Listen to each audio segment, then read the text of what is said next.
Israel Today is a Judeo-Christian magazine printed in Israel. It is a Messianic, a Christian magazine, and I have the honor to have been the co-founder of it, and I write for it, I try to write for it every month, and I'm helping to raise support for this ministry, and it's a Messianic ministry, even though I myself am somewhere between conservative and Orthodox. I think it's called Conservadox Jew. Now you said you once hated Christians. Correct. What made you hate Christians?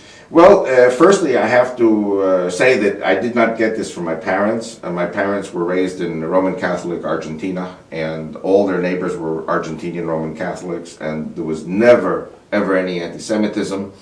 And I don't really want to blame my Hebrew teachers, but the education I received in Hebrew school was emphasizing the Nazi Holocaust of World War II, the Russian, Ukrainian, and Polish persecution of the Jews to the east in Europe, and of course the Catholic persecution of the Jews in Spain and Portugal and France and Italy and England, the Crusades.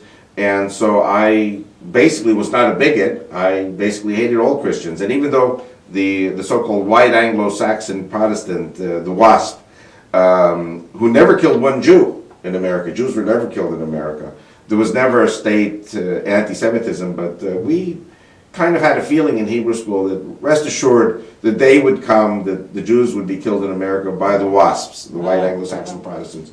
And so at age 15 I moved to Israel, and I've been there since 1968.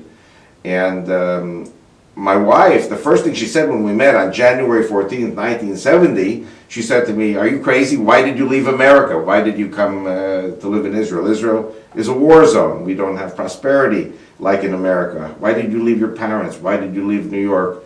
And I said to her, because the Goyim hate us, the Gentiles. And she said, "The Goyim, the Gentiles?" I said, "Yes." I said, "The Christians." And my wife said to me, what she always says to me in every argument, "You don't know anything," she said to me. The Christians are not Gentiles. Christians cannot be Gentiles. Christians are of the tree of Israel. In other words, grafted in. The Christians have the same God as the Jews, the God of Abraham, Isaac, and Jacob. The Christians have the same Bible as the Jews. And the Messiah is a Jew who speaks Hebrew. Jews and Christians agree that the Messiah is a Jew who speaks Hebrew. The Gentiles, the Goyim, the pagans, are the Muslims. You see, now my wife lived the first 20 years of her life in Egypt. And she said the Muslims have another God. Their God is Allah, the moon god, the war god, and the sword god. It is not the God of Abraham, Isaac, and Jacob. Our God is anti-sword, anti-war, and Islam is a religion of war. And they even call their religion Din Nasif, the religion of the sword.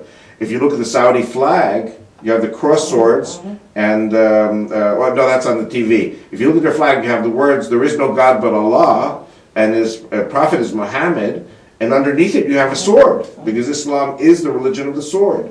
And their forefather Ishmael, who was rejected by the God of Abraham, Isaac, and Jacob, was a man of the sword. And Esau, his nephew, who married his daughters, was a man of the sword.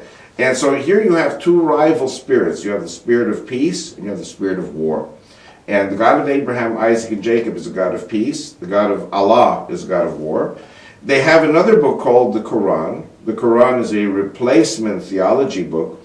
The Quran replaces the Bible of the Jew and the Christian.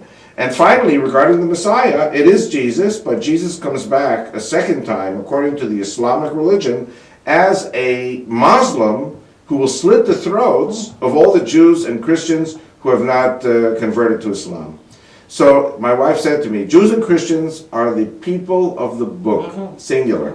And in Arabic, it's called Ahl el-Kitab. Ahl el-Kitab means the people, singular. The Jews and the Christians are the people of the book. We're not talking about two peoples. We are one people. The Jews and the Christians are one people.